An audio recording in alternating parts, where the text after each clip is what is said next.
Buenos días, que el Señor les bendiga. Vamos a dar inicio a una nueva clase de hermenéutica, que es la clase número 6. Vamos a ver hoy día los tipos y los símbolos. Y esta clase la di ya en forma presencial por online con los cursos del día miércoles y el día sábado, pero la voy a hacer nuevamente para aquellos que están siguiendo mis clases por medio de YouTube, para que sigan y no se pierdan nada de las clases de hermenéutica. ¿Ok? Bien, vamos a empezar en el nombre de nuestro Señor. Dice tipos y símbolos. Los tipos y los símbolos, como las figuras del lenguaje, expresan algo distinto de lo indicado en el sentido literal. El lenguaje figurado de la Biblia es común a cualquier otra literatura, mientras que la tipología y en parte la simbología está determinado por el contenido mismo de la escritura. Surge básicamente en indicaciones contenidas en la propia revelación. O sea que los tipos y los símbolos encierran una enseñanza de vida espiritual, moral o conductual, eso está diciendo. Ya, mientras que los otros textos distintos de la Biblia se pueden solamente aplicar en forma figurativa, ¿ya? Como un ejemplo o como para adornar la poesía, como en el caso de la figura literaria. ¿Ok? En la tipología, el término griego tipos, del que se deriva la palabra tipo, aparece 14 veces en el Nuevo Testamento. En Romanos 15:14 lo encontramos bajo la traducción de figura. En 1 Corintios 10:6-11 la encontramos traducida como ejemplo. El tipo es figura de alguna realidad espiritual futura. Esta figura fue preparada por inspiración divina, ¿ya? En segundo lugar, tipo es el establecimiento de conexiones históricas entre determinados hechos, personas o cosas. Tipos, dice, del Antiguo Testamento y hechos, personas o cosas semejantes, ¿ya? Antitipos del Nuevo Testamento. O sea que los tipos los podemos encontrar en toda la Biblia, ¿ya? Para tener una idea correcta de esta parte de la hermenéutica y para hacer un uso adecuado de la misma, es fundamental tener en cuenta sus características esenciales. Número 1, tanto el tipo como el antitipo, o sea, el Antiguo y el Nuevo Testamento, son realidades históricas que se corresponden sin forzarlo, ¿ya? Se le llama así tipo y antitipo porque los tipos diversos que hay comienzan en el Antiguo Testamento y tienen su confirmación en el Nuevo Testamento, ¿ya? Dice, si falta el carácter de la realidad objetiva en el antetipo, ya no tenemos un caso de relación auténtica tipológica. Nos llama ante una mera ilustración o ante la alegorización de un pasaje del Antiguo Testamento. No podemos considerar la victoria de Goliat, de David sobre Goliat, un acontecimiento como tipo de valor cristiano, una cualidad moral. En cambio, entre la colocación de la serpiente de metal en lo alto de un palo en el desierto y la crucifixión de Jesús, sí existe una clara relación típica. A ver, ¿a qué se refiere esto? En que no todas las cosas que leamos del Antiguo Testamento va a ser un tipo, ¿ya? En el Antiguo Testamento están los libros históricos, los poéticos, los proféticos, la historia, los 5 libros del Pentateuco que narran la historia de Israel, cómo Dios les dio los mandamientos, las leyes, la verdad, las instituyó pactos y todas esas cosas. Pero dentro de todo el Antiguo Testamento están los tipos. Y los tipos para que vayamos entendiendo, para que lo vayan entendiendo. El tipo siempre es una verdad dada, una verdad espiritual, ya, con connotaciones futuras. O sea, va a ser siempre promesa, va a ser siempre profético y van a ser eventos, personas, objetos, ya, que nos van a hablar de algo que va a tener un cumplimiento futuro, ya, y que generalmente hablan de Cristo, casi todos apuntan a Cristo, casi todos, porque también en el tipo hay verdades espirituales dadas por Dios, o sea, revelaciones dadas por Dios, ¿ok? Y lo que está diciendo aquí es que si esto no tiene su confirmación en el Nuevo Testamento, o solo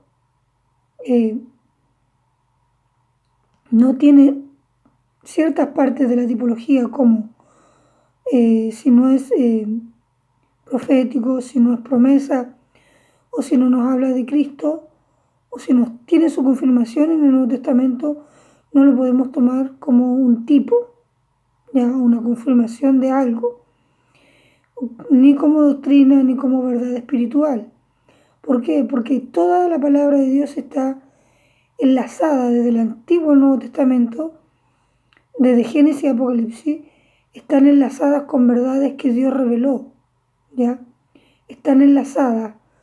Por ejemplo, todo lo que fue revelado acerca del Mesías, que no comienza con Moisés, comienza antes, comienza con en Génesis, cuando el primero que habló de Cristo fue Dios mismo, ¿no? Hablándole a la mujer, le dice,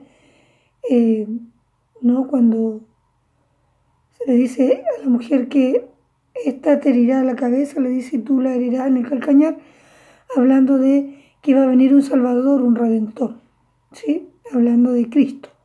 Entonces ya Dios estaba hablando allí, comenzó hablando en el Génesis del Mesías, ¿ya? Entonces ahí comenzamos a tomar los símbolos, los tipos que nos hablan, primeramente nos hablan de Cristo, ¿ya? Siempre tienen relación directa con Cristo, pero los tipos se destacan en distintas formas, que lo vamos a ir viendo, ¿ya? Y aquí lo que dice es que no todo el tipo va a tener un carácter que nos va a indicar que es un tipo. Por ejemplo, todos los hechos de que se suscitaron en el Antiguo Testamento, como los hechos históricos, las narraciones históricas del pueblo de Israel, no las podemos tomar en forma literal como una verdad para nosotros, para hacerlas también nosotros, como pasó con David y Goliat. Fue un acontecimiento, ¿ya? No lo podemos tomar como un tipo de valor cristiano, ¿ya? Porque es una cualidad moral. O sea, él va a tener ese valor, ¿ya? Que David tuvo, es una cualidad moral, ¿ya? En cambio, entre la colocación de la serpiente de metal en lo alto de un palo en el desierto y la crucifixión de Jesús, sí existe una clara tipificación. ¿En qué? En que Cristo venció la cruz. Y ahí todo aquel que miraba a la serpiente que había puesto Moisés en el desierto, en aquel palo, era sanado, porque habían sido muertos, habían sido picados por las serpientes venenosas en pleno desierto. Y eso era una tipificación de lo que Cristo iba a hacer en relación a que era una anunciación profética, a través de un hecho concreto, a través de una acción que Dios le pidió a Moisés que hiciera, ¿no? Era por eso que en el Nuevo Testamento, Juan 3:14 dice, así como Moisés levantó a la serpiente en el desierto, así es necesario que el Hijo del Hombre sea levantado. O sea, todo aquel que mira a Cristo crucificado, lo mira, ¿cierto?, poniendo su fe, su esperanza y su confianza en Él, entonces va a ser sanado. En este caso va a ser salvado, ¿sí? Porque Cristo es nuestro Redentor y Salvador. Eso está diciendo. ¿Se entiende? Entonces vamos ahí. Número 2, dice, el tipo y el antitipo tienen un punto de conexión, aunque en todos los demás puntos no se asemejen para nada. Jonás es tipo de Cristo, Mateo 12:40. Pero la relación tipológica entre uno y otro se establece únicamente entre la permanencia del profeta en el vientre del pez por 3 días y 3 noches, seguida de su liberación y la sepultura de Jesús, seguida de su resurrección. El tipo es perfectamente válido a pesar de que en tanto otro aspecto, el rebelde, racista e irascible Jonás, nada tuviera en común con aquel que fue manso y humilde de corazón y amigo de pescadores. O sea, que el tipo, que como yo les dije, primeramente tiene sus rasgos mesiánicos, que siempre no va a hablar, casi siempre no va a hablar de Cristo. En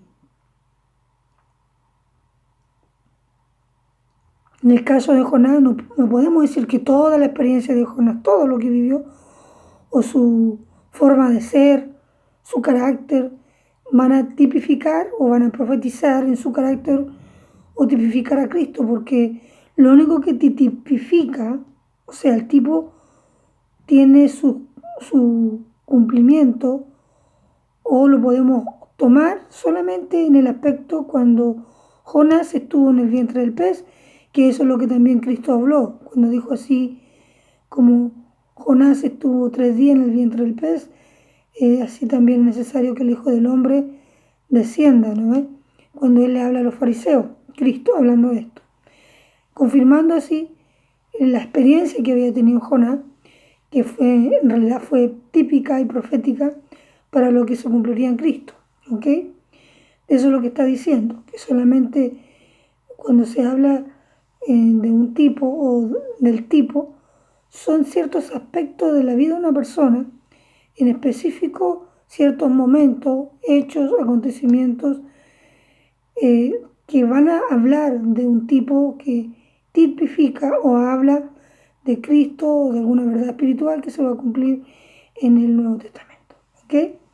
Dice, el tipo tiene un carácter productivo y descriptivo. Es la sombra de lo que ha de venir, como dice Colosenses 2:17 y Hebreos 10:1. Limitándonos a los sacrificios mosaicos, observamos que estos no solo preanuncian el sacrificio de Cristo, sino que señalan algunas de sus cualidades esenciales. Su carácter purificador, Hebreos 9, del 13 y 14. Su valor acreditativo para una obra de mediación, Hebreos 9, del 24 al 26, etc. O sea, por ejemplo, todo el sistema mosaico que aparece en Levítico, en Éxodo, todo lo que tenía que ver con la redención y los sacrificios se cumple en el Cristo por medio de su carácter, ¿ya? Preanuncian, dice, el sacrificio de Cristo también tiene cualidades esenciales de su carácter purificador, ¿cierto? Entonces, tenemos que ir extrayendo de todos los tipos que veamos del Antiguo Testamento qué es lo que nos habla ese tipo de Cristo, ¿ya? ¿Qué es lo que nos dice? Por eso los tipos son importantes porque aportan verdades espirituales que se observan en todo el Antiguo Testamento hasta el Nuevo Testamento, ¿ya? Que pueden nacer en la primera dispensación o en la segunda o la tercera o la cuarta, pero que van tomando, se van enlazando con todo lo que Dios ha ido hablando a través de la historia del pueblo de Israel, pero que también se confirman en el Nuevo Testamento, por lo tanto tienen una vigencia. Hay verdades espirituales dadas por Dios que le fue dada al pueblo de Israel por medio de todo este sistema sacrificial y redentivo que tiene que ver con la santidad, con la purificación de los pecados, con la humillación, con el apartarse para Dios. Todo eso fueron instituciones dadas por Dios, instruidas, ya. Todo lo que fue el tabernáculo, por ejemplo, fue revelado por Dios a Moisés, y incluso hasta el diseño de las cosas y todo el instructivo que él recibió de cómo tenía que ser cada uno de los artefactos y los muebles, era para sencillamente eh, el- todo el sistema de redención, de purificación de los pecados, era para que anunciaba el Mesías, entonces fue dado por Dios, todo eso fue dado por Dios, fue revelación, a nadie se le ocurrió eso. O sea, un detalle tan grande de las cosas y de las señalizaciones tan precisas de todo lo que se tenía que ver en el sistema redentivo, solo pudo haber sido dado por Dios, no por los hombres. ¿Ok? Entonces fue dado por Dios a Moisés. Dios se lo reveló a Moisés con diseño, la forma de que iban a estar hechos los muebles, los metales, el diseño, cada detalle que está metido dentro del tabernáculo de Dios fue revelado por Él. Y cada una de esas cosas nos enseña una verdad espiritual que tiene que ver hoy con nosotros también a través de Cristo solamente. ¿Ya? O sea, es una confirmación de todo lo que iba a venir a ser Cristo por nosotros. ¿Ya?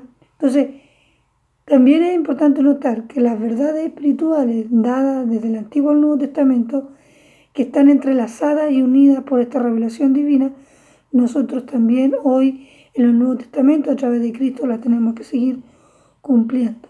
¿Ok? Ya no como antes, sino a través de Cristo. ¿Ok? Sigamos. Número 3 dice, los tipos avalados por el Nuevo Testamento se refieren a lo más sobresaliente de la persona y la obra de Cristo o de su aplicación en la experiencia cristiana. Esto debería prevenirnos contra la búsqueda incontrolada de detalles del Antiguo Testamento con el propósito de convertirnos en tipos correspondientes o antitipos insignificantes. Como yo le decía antes, no todo lo que veamos en el Antiguo Testamento va a ser un tipo profético o promesa que se va a cumplir en el Nuevo Testamento. Hubieron muchas experiencias basadas en la vida cultural del pueblo de Dios, cosas y promesas que se cumplieron en el Antiguo Testamento, por ejemplo, profecías que se cumplieron en el Antiguo Testamento que fueron dadas exclusivamente al pueblo de Dios, que tuvieron su cumplimiento ahí, ¿ya? Solo ahí.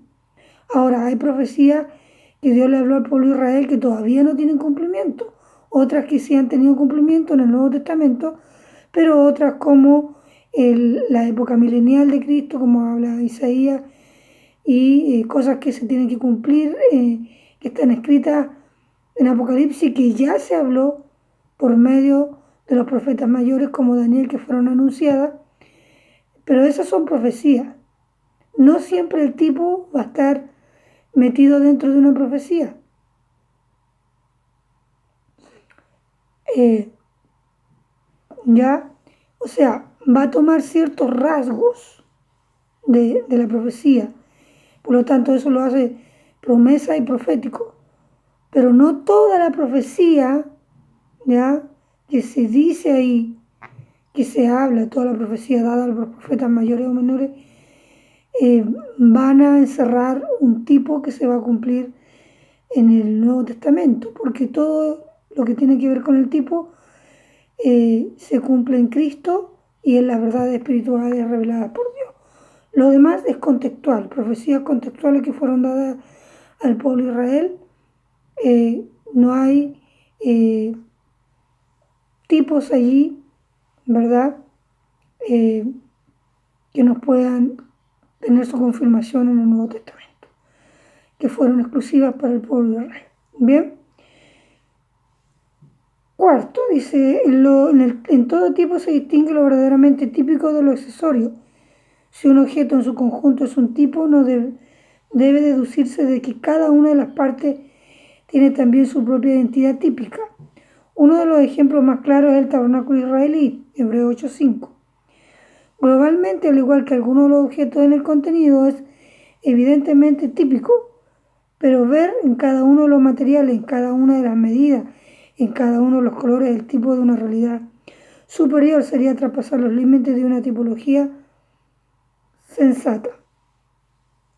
O sea que no debemos exagerar en los detalles cuando busquemos un tipo profético de Cristo en relación al tabernáculo, porque los muebles y todo, esos son tipos, todas esas cosas no solo nos hablan de Cristo, sino que también de su obra, de su carácter pero también de las verdades espirituales reveladas por Dios, las verdades espirituales, éticas y morales que Dios implantó a un pueblo específico que después traspasó a través de Cristo, que nos trajo un nuevo pacto, pero que Cristo no vino a abrogar la ley, sino la cumplió por nosotros, para que nosotros hoy, a través de Él, podamos seguir preservando estas verdades doctrinales y espirituales que son éticas y morales también en el cumplimiento de la palabra de Dios.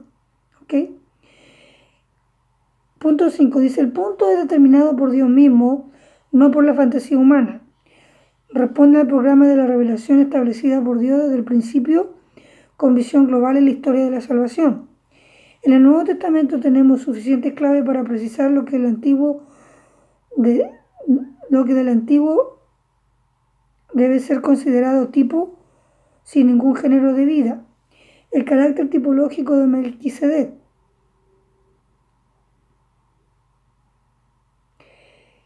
O el de la Pascua israelí. Lo que está diciendo aquí, que el tipo, por ejemplo, es algo determinado y dado por Dios. No lo podemos poner en la fantasía humana como una invención que se le ocurrió, ¿cierto?, a los profetas o a Moisés o a cualquier líder que Dios hubiera levantado, ¿ya?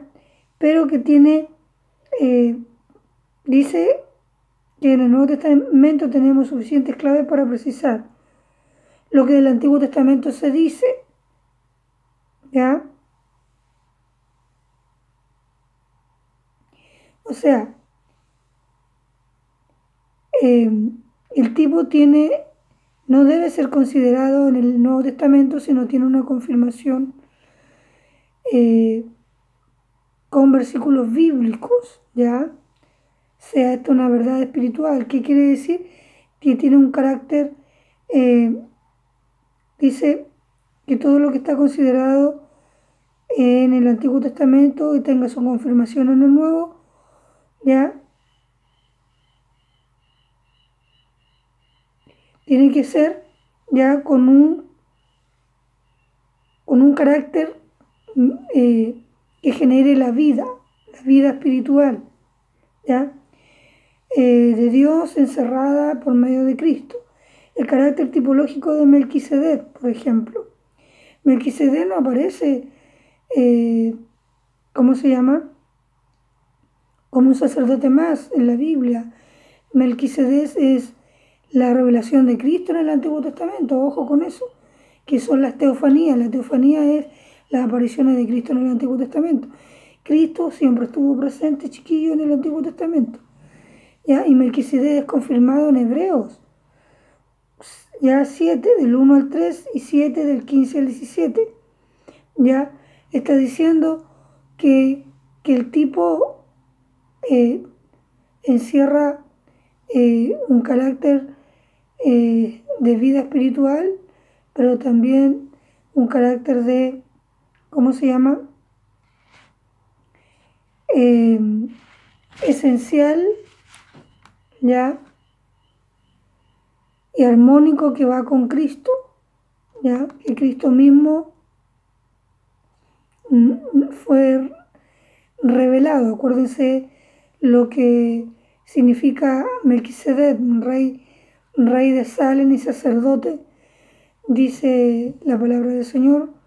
Entonces, cuando Cristo aparece, ¿no?, este rey, el cual Abraham dice que viene saliendo la victoria de Sodoma y Gomorra, y se encuentra con este rey, y él le da el diezmo de lo que había ganado, ¿ya? Le ofrenda el diezmo de lo que había ganado, y él se lo recibe, ¿ok? Entonces es un tipo de Cristo. Melquisedec lo representa así, pero es Cristo revelado en realidad, que es lo que dice Hebreos, confirmación. O sea, en la teofanía, una de las apariciones de Cristo en el Antiguo Testamento. Y ojo, que ahí Abraham da el diezmo, y, o sea, que eso nos dice que el diezmo no es típico de la ley, porque a Dios le agradó tomarlo e instaurarlo en la ley, Pero el diezmo es antes de la ley, ¿ya? Y comienza con Abraham, y nosotros, igual que el Abraham, hemos creído por fe, ¿ya? Por eso se nos dice que somos, Pablo dice que todo aquel que cree por fe, tal como lo dice Abraham, son hijos de Abraham, en forma de que fue el primer hombre que creyó a Dios por fe, en el sentido de tener esa misma fe, de creer como él creyó sin haber visto, ¿no? Entonces, si el diezmo es santo, aunque no es obligación, es un principio que se paga por agradecimiento, ¿ya? Por lo tanto, comienza con Abraham y también nos alcanza a nosotros, que también somos como Abraham, hemos creído por fe al Señor Jesucristo, ¿ya?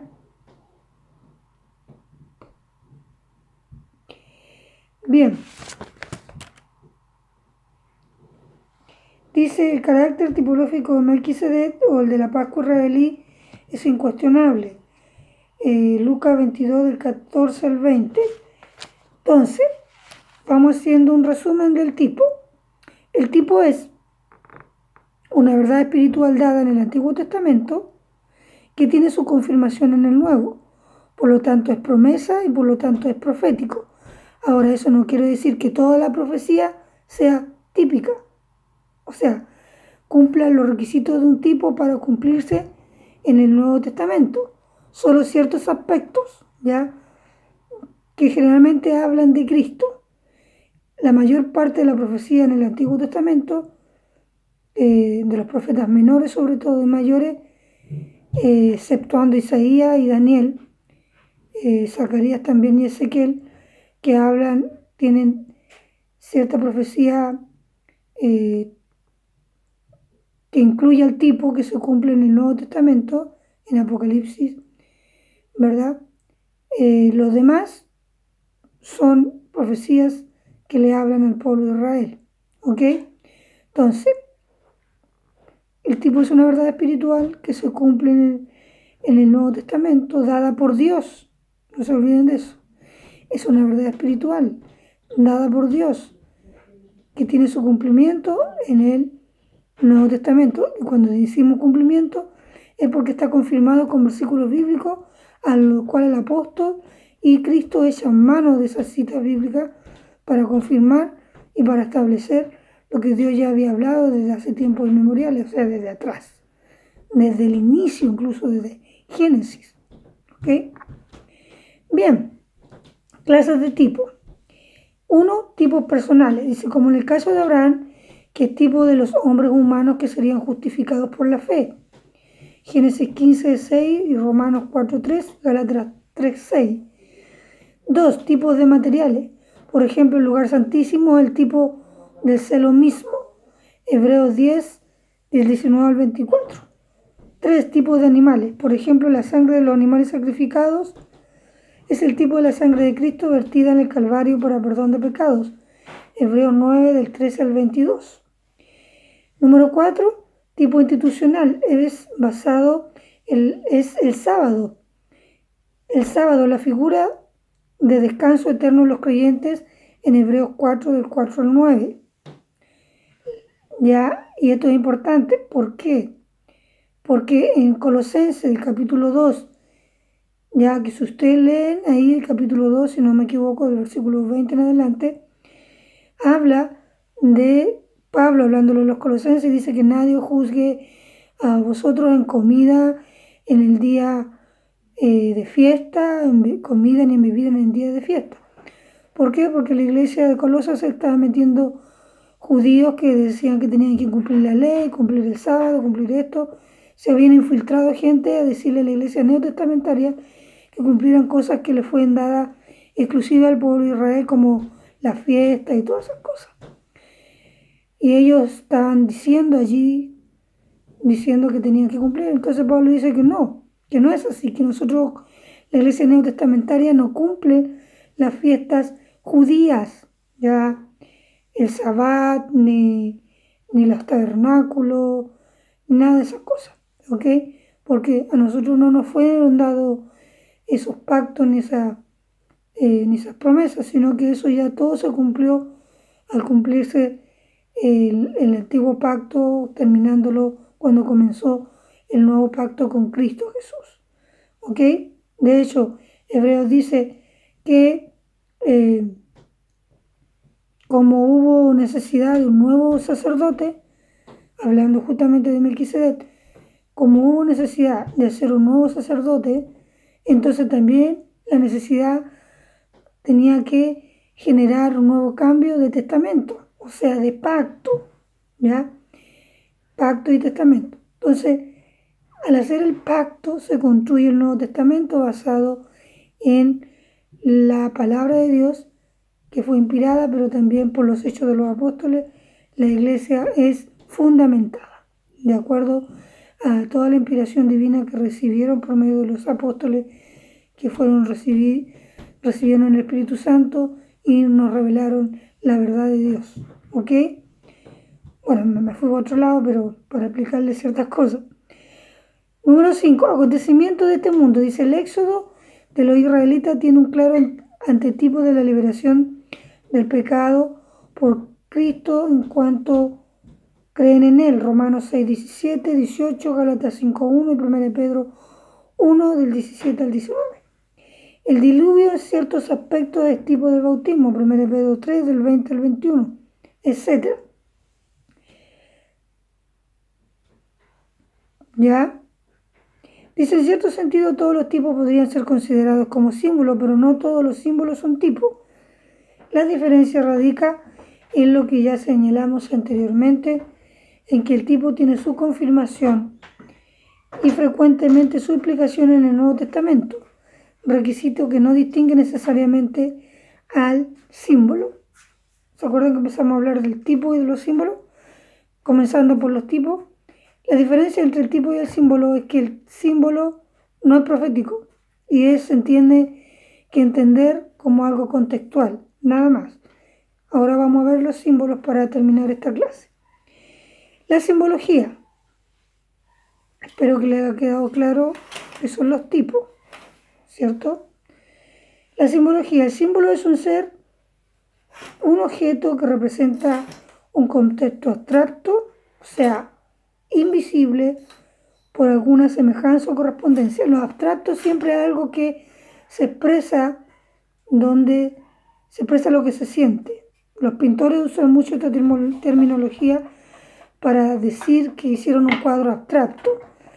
El cuadro abstracto los cuadros abstractos son esos cuadros que usted no entiende nada, o sea, que no hay ninguna línea o símbolo de reconocimiento visual humano que nosotros podamos encontrar allí.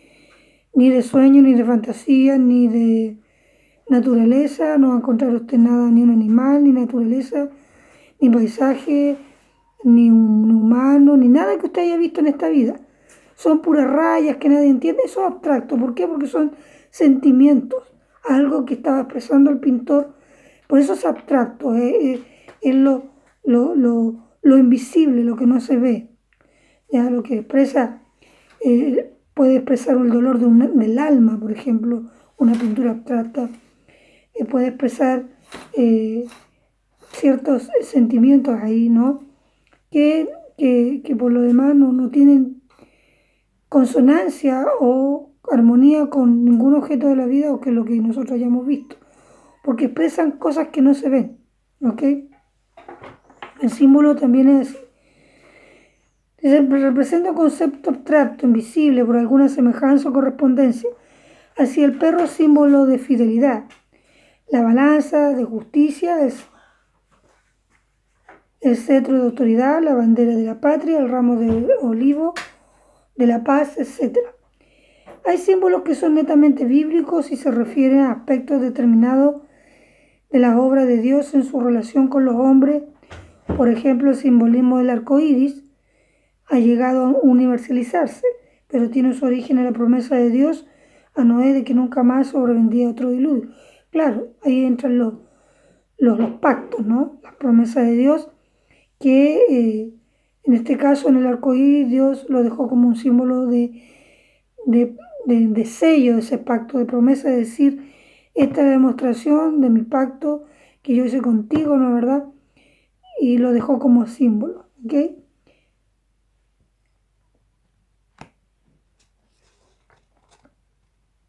Dice, nos encontramos de hecho ante una de las partes más difíciles de la hermenéutica, pues el símbolo es elemento esencial de numerosas porciones de la escritura, particularmente los libros proféticos y sobre todo los apologéticos. A menos que se adopte sólida norma fundamental de un mismo texto, surgirán las más diversas interpretaciones, algunas de ellas realmente peregrinas o extravagantes. Claro, porque muchas veces cuando no se entiende bien un símbolo o no se examina a profundidad un tipo, se puede malinterpretar y se puede forzar para darle un mal entendimiento. Ya vimos la diferencia entre un tipo y un símbolo. Entonces ahí el símbolo siempre va a ser contextual, lo vamos a ver ahora. Dificultad de la simbología. Un objeto determinado no siempre tiene el mismo simbolismo. El fuego puede ser símbolo de purificación, como dice en 1 Pedro 1:7, pero también de juicio, como dice en Isaías 31:9 o 66:24.